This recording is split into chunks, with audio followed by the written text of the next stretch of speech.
Hello students, welcome to railway and police আড্ডা 24/7 Bengali. আড্ডা 24/7 Bangla railway and পুলিশের official YouTube চ্যানেলে তোমাদের সকলকে স্বাগত জানাই। আশা করি সকলে ভালো আছে এবং সুস্থ আছে। সকলকে জয় গুরুদেব, জয় বর্মা। পুলিশ পদে নিয়োগ কিন্তু প্রতি বছর হচ্ছে। হ্যাঁ, মিথ্যে কথা নয়, পুলিশ পদে প্রতি বছর নিয়োগ হচ্ছে। তোমরা কেউ খবর রাখছো, কেউ খবর রাখছো না। তো সম্পূর্ণটা আমি জানাবো, কোথায় হচ্ছে, কিভাবে হচ্ছে, সব জানাবো। প্রতি বছর নিয়োগ হচ্ছে, কিন্তু কেন তোমরা এখনো পর্যন্ত চাকরিটা পাওনি বা কি ভুল করেছো, কোথায় ভুল করছো, এই যে 5টা আমি তোমাদের স্ট্র্যাটেজি দেব, এই স্ট্র্যাটেজিগুলো তুমি যদি ফলো করো, 5টা পয়েন্ট বলবো, 5টা ভুল যারা যে কারণে সবাই বাদ পড়ে যাচ্ছে, আর তার সলিউশনও বলবো যে এই ভুলগুলো যদি তুমি শুধরে নাও, নিশ্চিত সিলেকশন তুমি পাবে। ঠিক আছে, চলো তাহলে ভিডিওটা শেষ অবধি দেখবে। কি কি থাকবে ভিডিওটা একটু বলে দিই। দেখো, প্রত্যেক বছর বিরাট শূন্য পদে নিয়োগ হয়, তোমরা কেন চাকরি পাচ্ছ না, আর লাস্টে এই বোনাস পয়েন্ট, এটা যদি মিস করে যাও ভাই, 99% ছেলেমেয়েরা এই বোনাস পয়েন্টটা মিস করে যাবার দরুন কিন্তু সিলেকশন পায় না। তো শেষ অবধি দেখো, এই বোনাস পয়েন্টটা জানার জন্য ভিডিওটা শেষ অবধি দেখো। চলো তাহলে ভিডিওটা শুরু করি। প্রথমে একটু দেখাই। দেখো, আমি একটা ভিডিও বানিয়েছিলাম আমাদের রেলওয়ে অ্যান্ড পুলিশ আড্ডা 24/7 বেঙ্গলি এই চ্যানেলেই, যে বিপুল শূন্য পদে নিয়োগ, 94,000 ভ্যাকেন্সি। তো এটা মিলিয়ে নাও, এপি এসএসবি রয়েছে, এসএসবি রয়েছে, সিআরপিএফ রয়েছে, সেন্ট্রাল এবং স্টেট, অন্যান্য স্টেটের পরীক্ষাতেও কিন্তু আমরা অ্যাপ্লাই করতে পারবো। হ্যাঁ, শুধু সেখানকার লোকাল ল্যাঙ্গুয়েজ অর্থাৎ হিন্দি যদি আমরা জানতে এবং পড়তে পারি, তো আমরা সেটার জন্য এলিজেবল। আসাম রাইফেল রয়েছে, তেলেঙ্গানা পুলিশের এটাই আমি যাচ্ছি না, এটায় তোমার তেলেগু জানতে হবে, এই বিষয়টাতে আমি যাচ্ছি না, এটা আমি ক্যান্সেল করে রাখলাম। ঠিক আছে, এবার হচ্ছে গিয়ে এছাড়াও আরো ইউপি পুলিশ রয়েছে, ইউপি পুলিশ কনস্টেবলে 81,000 শূন্যপদ রয়েছে। তো প্রত্যেক বছরই কিন্তু কম বেশি শূন্যপদ বেরোচ্ছে। তো আমরা কোথায় ভুলটা করছি? কম বেশি কিন্তু সবাই চাকরি পাচ্ছে এটা নয়, আবার যে কেউ পাচ্ছে না এটাও নয়। যারা সিলেকশন পায় তারা কি এমন স্ট্র্যাটেজি ইউজ করে বা তারা কি এমন অন্যদের থেকে আলাদা করে, জানবো ভালো করে। ঠিক আছে, দেখো, আগে চলে আসি যে ডিফেন্সে সিলেকশন না পাওয়ার 5টা বড় কারণ। ঠিক আছে, আর্মি, নেভি, এয়ারফোর্স, পুলিশ সব কিছুতে প্রতি বছর হাজার হাজার ছেলে মেয়ে কিন্তু পরীক্ষা দেয়, কিন্তু শেষ মুহূর্তে বাদ পড়ে যায়। এটা আমরা সকলেই জানি। 5টা মারাত্মক ভুল কি কি? অসম্পূর্ণ সিলেবাস, প্যাটার্ন না বোঝা, মক টেস্টের ভয়, মেডিকেল টেস্টটাকে অবহেলা, যেটা সবাই কম বেশি নেগলেক্ট করে যায়, আর হচ্ছে গিয়ে ভুল গাইডেন্স। কি ভুল গাইডেন্স? সব আসবো। ফার্স্ট পয়েন্টে আসছে অসম্পূর্ণ সিলেবাস। দেখো, আমাদের প্রত্যেকেরই কম বেশি কিছু একটা প্রিয় সাবজেক্ট থাকে, কারোর ম্যাথ, কারোর রিজনিং, কারোর হিস্ট্রি, জিওগ্রাফি। আমরা কি করি, সেই সাবজেক্টগুলোতে পারদর্শিতা দেখানোর জন্য আমরা সেই সাবজেক্টগুলোই পড়তে থাকি। ওটারই সেকশনে 20টার মধ্যে 19টা পড়ে যাচ্ছি, অঙ্ক তো আমার কাছে জল ভাত, রিজনিং তো আমার কাছে এরকম কোনো বিষয় না। ভাই ঠিক আছে, কিন্তু পরীক্ষাতে তুমি ওই 2টো সাবজেক্ট পড়ে পাশ করতে পারবে না। তোমাকে প্রপার গাইডেন্স সমেত সিলেবাসগুলো কমপ্লিট করতে হবে। ঠিক আছে, তাহলে প্রিয় সাবজেক্ট দেখো, শুধুমাত্র নিজের পছন্দের বিষয়গুলো পড়া এবং কঠিন বিষয়গুলো এড়িয়ে যাওয়া, এটা একটা গেল। সিলেবাস শেষ না করা, মানে আমরা পুরো সিলেবাস শেষ না করে সেকশনাল মক টেস্টে চলে যাই বা অন্য চ্যাপ্টারে চলে যাই। তো এইগুলো যখনই আমরা করব তখনই কিন্তু অসম্পূর্ণ সিলেবাস হয়ে যাচ্ছে। ফলাফল কাট অফ মার্কস ক্লিয়ার করতে না পারা। পরীক্ষার প্যাটার্ন এবং সিলেবাস না বোঝা। দেখো ভাই, প্রত্যেকটা পরীক্ষা একটা একটা প্যাটার্ন থাকে। কোনোটায় ডব্লিউপির কথা 25-25-10, ঠিক আছে, এইভাবে থাকে, 20-20-20 করে থাকে। ঠিক আছে, কোনোটায় হচ্ছে গিয়ে 30-40, 40-30-30 এরকম থাকে, মানে রিজনিং, জিকে, ম্যাথ এইভাবে থাকে। তো এই প্যাটার্নটাকে বুঝতে হবে এবং প্যাটার্নের মধ্যে কোন সাবজেক্ট থেকে কতটা করে প্রশ্ন এসছে প্রিভিয়াস ইয়ারে এবং কোন জায়গাটাকে কতটা গুরুত্ব দেব, সেটা তোমাকে নির্ধারিত করতে হবে বা নির্ধারণ করতে হবে। ঠিক আছে, ভুল স্ট্র্যাটেজি, কত টপিকে কত নাম্বার আছে তা না জেনেই পড়া। এটাই বলতে চাচ্ছি যে প্রত্যেকটা টপিক ভালো করে দেখো। ধরে নাও আজকে সায়েন্স, ওভারঅল সায়েন্স থেকে তোমার এসআইয়ের যদি পরীক্ষা হয়, ডব্লিউপি এসআইয়ের ক্ষেত্রে গোটা 17-18টা বা যদি গোটা 15-16টা প্রশ্ন কিন্তু আসে। কনস্টেবলের পরীক্ষায় 7-8টা করে সায়েন্স থেকে প্রশ্ন আসে।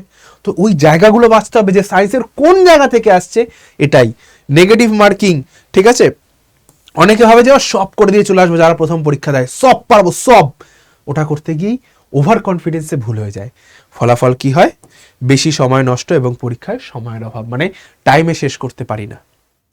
এবার যে ভুলটা করে, যে ফিয়ার অফ মক টেস্ট, মানে মক টেস্ট দিতে যে ভয় পায় ভাই, ও মক টেস্ট দেবো না, পরে দিয়ে দেবো, পরীক্ষার আগে 2টো মক টেস্ট দিয়ে আরামসে হয়ে যাবে, তো পারছি সব। এইটা কি বলতো, যে ভিতরে ভিতরে মক টেস্ট দিতে তোমার যে ভয়টা, ওটাকে বের করে আনে। মক টেস্ট দেওয়াতে যে ভয়, যে আমি 100 মার্কসের মক অ্যাটেন্ড করলে আমি 30 পাবো, এই ভয়টা কিন্তু তোমার মধ্যে এক ধীরে ধীরে গ্রো করে গেছে। তো এটাকেই সরানোর জন্য পিওয়াইকিউ দেখো, পিওয়াইকিউ সলভ করো, না পারলে পড়ো, দেন অন্য মক টেস্ট, নতুন মক টেস্ট, এই সমস্ত জায়গায় যাও। ঠিক আছে, তারপরে চলে আসছি। আর প্রত্যেকটা জায়গায় চেষ্টা করবে, যদি 1 ঘন্টার পরীক্ষা হয়, তুমি চেষ্টা করবে বাড়িতে অ্যাটলিস্ট 55 মিনিটসের মধ্যে কমপ্লিট করা, 55 মিনিটসের মধ্যে ডান করার। Next, medical. সব থেকে বড় নেগলিজেন্সির জায়গা হচ্ছে মেডিকেল টেস্ট। কেন স্যার সব থেকে বড় নেগলিজেন্সির জায়গা? কারণ এটাই যে আমরা পড়ে নিচ্ছি, আমরা দৌড়ে নিচ্ছি, আমাদের কোনো মেডিকেল প্রবলেম হতে পারে, কারোর এই হাতের অ্যাঙ্গেলে প্রবলেম হতে পারে, কারোর নকনি হতে পারে, কারোর দাঁত ব্যাকা হতে পারে, কারোর আদার্স কোনো ট্যাটু বা আদার্স কোনো অপারেশন আছে হতে পারে, কারোর চোখের ভিশনের সমস্যা, এই সমস্ত জিনিসপত্র আছে। তো আমরা সেগুলো নেগলেক্ট করে যাই। হ্যাঁ, কিছু কিছু প্রবলেম সারানো যায়, এই যে নকনি বলো, ফ্ল্যাট ফুট, নকনি, ফ্ল্যাট ফুট, তারপরে হচ্ছে এই হাতের অ্যাঙ্গেল, এগুলো কিন্তু সারাই করা যায়। তোমার 1 থেকে 2 সেন্টিমিটার হাইটও কিন্তু বৃদ্ধি করা যায়, বুঝলে? তো এটার দিকে ধ্যান দাও ভাই আজ থেকেই। এটা 10 দিন, 15 দিন, 20 দিন, 1 মাসে আসবে না, এটা কিন্তু বছরকে বছর সময় দিতে হবে। 1 বছর অ্যাটলিস্ট সময় দাও নিজেকে, মেডিকেল টেস্টের জন্য প্রিপেয়ার করে রাখো, স্বপ্ন যদি হয় ডিফেন্স। 5 নম্বরে কি আছে?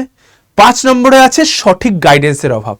এবার দেখো, আমাদের মধ্যে প্রত্যেকেই জবে থেকে অনলাইন এডুকেশন সিস্টেম এসছে, আমরা XYZ ABCD প্রচুর ইউটিউব চ্যানেল আছে যারা ফ্রিতে পড়াচ্ছে।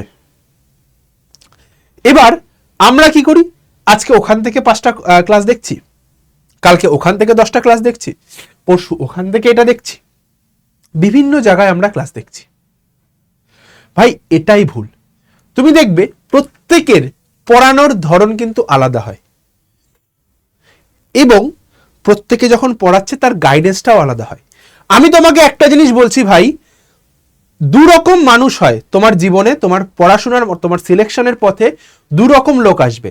এক হয় হচ্ছে গিয়ে মেন্টর, এক হয় হচ্ছে গিয়ে কোচ। স্যার ডিফারেন্স কি? মেন্টর হবে তোমার সে, যে নিজে কোনো একটা চাকরির পরীক্ষা ক্র্যাক করেছে, বা সে নিজে ওই প্রসেসটার মধ্যে দিয়ে গেছে, তার জন্য যেটা হেল্পফুল হয়েছে সে তোমাকে এসে বলল। ভাই তুমি সেই পরিস্থিতিতে নাও থাকতে পারো, তোমার জন্য সেই পদ্ধতি কাজ নাও করতে পারে। আর কোচকে, কোচ হচ্ছে যে সে জানে তুমি কি, যে কোচ সে জানে তুমি কি, তোমার প্রত্যেকটা পয়েন্ট, প্রত্যেকটা জায়গা পুঙ্খানুপুঙ্খভাবে বিশ্লেষণ করে সেটার সমাধান বের করে আনাই হচ্ছে কোচের কাজ। আর আড্ডা 24/7 বাংলায় প্রত্যেকটা টিচার হচ্ছে সেই কোচ। তোমার যে দুর্বলতা সেটাকে খুঁজে বার করবে এবং সেটাকে রেকটিফাই করবে, এবং সিলেকশনের পথে তোমাকে অনেকটা এগিয়ে দেবে। তো এটাই বলছি, 10টা আলাদা চ্যানেল দেখবে না, যে কোনো একটাকে বেছে নাও, সেটা তোমার ফেভারিট XYZ যে কোনো চ্যানেল হতে পারে, সেটাকে বেছে নাও, বেছে নিয়ে তার কন্টেন্ট সম্পূর্ণটা দেখো, তারই ক্লাস ফলো করো। আদার্স কোনো স্যার ম্যাডাম চিন্তা হবে না, তোমার ধ্যান ধারণায় শুধুমাত্র ওই স্যার রয়েছে। তুমি যদি রিজনিং এর জন্য আমার ক্লাস দেখো, রিজনিং এর জন্য গোপীনাথ স্যার রয়েছে। তুমি যদি জিকে জিএস এর জন্য অয়ন্তিকা ম্যামের ক্লাস দেখো, তার জন্য সে রয়েছে। তুমি যদি ইংলিশের জন্য অপূর্ব স্যারের ক্লাস দেখো, তার জন্য কিন্তু তোমাকে ওনারই ক্লাস দেখতে হবে, আদার্স কোনো টিচারকে দেখবো না, এটা মাথায় ঢুকিয়ে নাও। ঠিক আছে? এই যে মেন্টর, আমি আবারও বলছি, মেন্টর কিন্তু সবাই হতে পারে, কিন্তু কোচ কিন্তু সবাই হতে পারে না ভাই। ঠিক আছে, এবার যেটা আসবো, বাতিল হওয়া দেখো শুধু পছন্দের বিষয় পড়ে, 100% সিলেবাস কভার করে, না জেনে প্রস্তুতি শুরু করে, ওয়েটেজ, প্রত্যেকটা ওয়েটেজ জেনে কিন্তু পড়তে হয়। আর মক টেস্ট দিতে ভয় পায়, পিওয়াইকিউর প্রতিদিন আগে থেকে কোনো ধারণা থাকে না, আগে থেকে বডি চেক আপ করিয়ে সব রেডি করে রাখে, সারাদিন এলোমেলো ইউটিউব আর নির্দিষ্ট গাইডেন্স মেনে একটা ইউটিউব চ্যানেল ফলো করা। এবার সিলেকশন পাওয়ার গাইডেন্সটা আমি সিডি আকারে সাজিয়েছি, ঠিক আছে? এবার যেটা আমি বলবো বোনাস পয়েন্ট, যে কারণে তোমরা ভিডিওটা এই অবধি এসে গেছো ভাই। দেখো ভাই, ভালো করে আমি তোমাকে বলে দিচ্ছি, কিছু ছেলে মেয়ে আছে যারা সারা বছর পড়ে, রাইট? কিছু ছেলে মেয়ে আছে যারা সারা বছর পড়ে, কিছু ছেলে মেয়ে আছে যারা নোটিফিকেশন এলে পড়ে,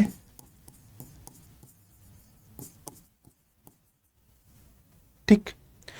কিছু ছেলে মেয়ে আছে এক্সাম ডেট এলে পড়ে, ঠিক আছে? দেখো, পার্সেন্টেজ সব থেকে বেশি যদি আমি ধরতে যাই, এদের পার্সেন্টেজটা কিন্তু নিয়ার অ্যাবাউট 70%। হ্যাঁ ভাই, কোনো ভুল নয়, বেশিরভাগ ছেলেমেয়েরা নোটিফিকেশন এলে পড়া শুরু করে, যে নোটিফিকেশন বেরিয়েছে এই দিন থেকে ফর্ম ফিল আপ, তখন পড়াশোনা শুরু করে। আর যারা অ্যাকচুয়ালি চাকরি পায় ভাই, তারা কিন্তু সারা বছর না হলেও প্রত্যেক দিন এভরি ডে তারা কিন্তু কিছু না কিছু পড়ছে। তার যে ওয়েটেজ জানা হয়ে গেছে, তার সিলেবাস অ্যানালিসিস হয়ে গেছে, কোথা থেকে কি আছে, জাস্ট সেই জায়গাটুকু পুঙ্খানুপুঙ্খ অ্যানালিসিস করে পড়ছে, আর কিচ্ছু নয়। জাস্ট এটুকু পড়ো, বেশি নয়। ডিফেন্সে চাকরি পেতে গেলে তোমাকে 10 ঘন্টা পড়তে হবে না, বেশি না, দিনে মাত্র প্রত্যেক দিন মাত্র 2 থেকে 3 ঘন্টা ভাই যদি নিজের পিছনে দেওয়া যায়, ডিফেন্সে চাকরি এরকম হাতে এসে পড়বে, আর কিচ্ছু না। তো এটাই বোনাস পয়েন্ট, যে নিজের কোচকে ঠিক করো, যে তোমার পুঙ্খানুপুঙ্খ বুঝবে, তোমাকে বুঝবে, তোমার সিচুয়েশন বুঝবে, দেন তোমাকে গাইড করবে। এটাই বোনাস পয়েন্ট। আর বেশি না পড়েও কি করে ডিফেন্সে চাকরি পাওয়া যায়, তার জন্য আড্ডা 24/7 বাংলা অলওয়েজ তোমার পাশে রয়েছে, ঠিক আছে? এবার যারা প্রিপারেশন নিতে চাইছো, এই গাইডেন্স গুলো কোথায় পাবে? প্রপার গাইডেন্স দেখো, আমি চাইলে তোমাকে বলতে পারি যে আমি তোমাকে ফ্রিতে গাইড করে দেবো, ভাই ফ্রিতে আজকাল কিছুই হয় না। তুমি চাইলে ফ্রিতে বহুত কিছু পেয়ে যাবে, ফ্রিতে ওরা ফ্রিতে দিচ্ছে, ওটা ফ্রিতে, সেটা ফ্রিতে, আমি চাইলে করে দিতেই পারি। কিন্তু তোমার মাথায় একটা জিনিস, তুমি একটা জিনিস ভাবো যে আমি একটা জিনিস ফ্রিতে পাচ্ছি, তুমি জানছো ফ্রিতে পাচ্ছ, এবার তুমি ফ্রি জিনিসটা নিলে, তুমি দেখবে ওটা ফ্রির মতো পড়েই থাকে। আর একটা জিনিস, তুমি আমার 10টা উপদেশ ফ্রিতে পেলে, তুমি আমার 5টা উপদেশ এক্স অ্যামাউন্টের বিনিময়ে পেলে, তুমি কোনটা চুজ করবে? বলবে স্যার ওটা টাকা দিয়ে পাচ্ছি মানে নিশ্চয়ই ওখানে কিছু তো আছে, মাথায় এটা ক্লিক করে ওখানে কিছু আছে। হ্যাঁ, এটাও সত্য যে আড্ডা 24/7 বাংলা ফ্রিতেও বেস্ট কন্টেন্টটা প্রোভাইড করে, কিন্তু ছাত্রছাত্রীরা সেই ফ্রির দামটা দেয় না, এটা আমি দেখেছি। যাই হোক, এবার যারা যেটা বলার, যে আমরা যারা প্রিপারেশন নিচ্ছি ডিফেন্স, ওভারঅল ডিফেন্স 26-27 একটা চাকরি পেতে চাই, তাদের জন্য রয়েছে এই ব্যাচ। এই যে ধুরন্ধর ব্যাচটা রয়েছে, 70 জনকে অ্যাডমিশন করাবো, 70 জনকেই চাকরি পাবো, এটা আমরা কথা দিচ্ছি। 27 এপ্রিল থেকে শুরু হচ্ছে ব্যাচ, ঠিক আছে? তুমি যদি চাও যে আমি স্যার একবারে এত টাকা দিতে পারছি না, তুমি একবারে দিলে 2000 টাকার একটা কোর্স সম্পূর্ণ বিনামূল্যে হয়ে যাবে। তুমি যখনই পেমেন্ট করবে, তুমি যদি 4500 টাকা পেমেন্ট করো, ঠিক আছে, যে স্যার আমি পার্ট পেমেন্ট করবো 4500 টাকা এখন, আর বাদ বাকি 4500 টাকা 2 মাসের মধ্যে যে কোনো এক সময় পেমেন্ট করো, কোনো অসুবিধা নেই, একবারে, ঠিক আছে? এখানে তুমি 6টা বই, ফিল্ড গাইডেন্স, ডায়েট, নিউট্রিশন সব কিছু তুমি এখানটায় পেয়ে যাবে। 2000 টাকার কোর্স বিনামূল্যে, 6খানা বই পেয়ে যাবে বিনামূল্যে, সবকিছু এই কোর্সের মধ্যে। টিল সিলেকশন পড়াশোনা করো, 6 মাসে কোর্স শেষ, প্রত্যেক মাসে 4টে করে মক, তারপরে প্রত্যেক যখন নোটিফিকেশন আসবে, এসএসসি জিডির হোক, পুলিশের হোক, আলাদা করে ডেকে নিয়ে স্পেশাল ক্লাস এই ব্যাচে তোমরা পেয়ে যাবে। তার জন্য এক্সট্রা কোনো টাকা পয়সা লাগবে না। কল করবে কোথায়? 2খানা নাম্বার দিয়েছি, এটা হচ্ছে আমার পার্সোনাল নাম্বার, আর এটা হচ্ছে আমার টিমের নাম্বার। তুমি এখানটায় কল করো, কল করে বলবে যে গোপীনাথ স্যারের ভিডিও দেখে নাম্বারটা নিয়েছি, এ তোমাকে গাইড করে দেবে, ঠিক আছে? এ তোমাকে গাইড করে দেবে, তোমাকে অ্যাডমিশন করে নেবে। ভাই আমি আবারও বলছি, ভবিষ্যৎটাকে যদি সিকিউর দেখতে চাও, অবশ্যই করে ব্যাচটাতে ভর্তি হয়ে যাও। আর যে পয়েন্টটা বললাম, বোনাস পয়েন্টটা মাথায় রাখো, প্রত্যেকজন শিক্ষক শিক্ষিকা এক একজন কোচ হবে তোমার যে জায়গাটায় অসুবিধা সেটাকে আইডেন্টিফাই করবে, দেন সলিউশন দেবে।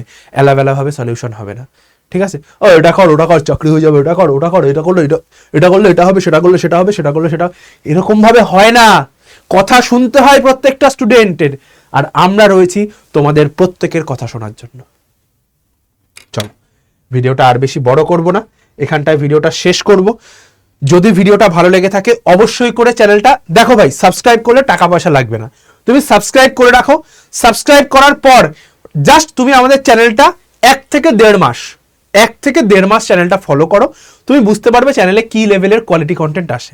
যদি তারপরে মনে না হয় দেন তোমার ডিসিশন, তুমি চাইলে আনসাবস্ক্রাইব করতে পারো। কিন্তু এখনের জন্য আমি বলবো একবার সাবস্ক্রাইব করে রাখো, 1-1.5 মাস ফলো করো, কোয়ালিটি কন্টেন্ট না পেলে আমাকে পার্সোনালি ফোন করো, দেন বলে স্যার আনসাবস্ক্রাইব করলাম আপনার চ্যানেল, এইভাবে বলে আনসাবস্ক্রাইব করে দিও। এইটুকু জোর নিয়ে বলছি, আড্ডা 24/7 বাংলা শুধুমাত্র মুখে কথা বলে না, ব্র্যান্ড তৈরি করবে, এটা কথা দিলাম। চলো ভিডিওটা এখানটায় শেষ করলাম। সকলে ভালো থেকো, সুস্থ থেকো। জয় গুরুদেব, জয় বড়মা। দেখা হচ্ছে আমার রেগুলার ক্লাস ঠিক সকাল 10টায়। টাটা।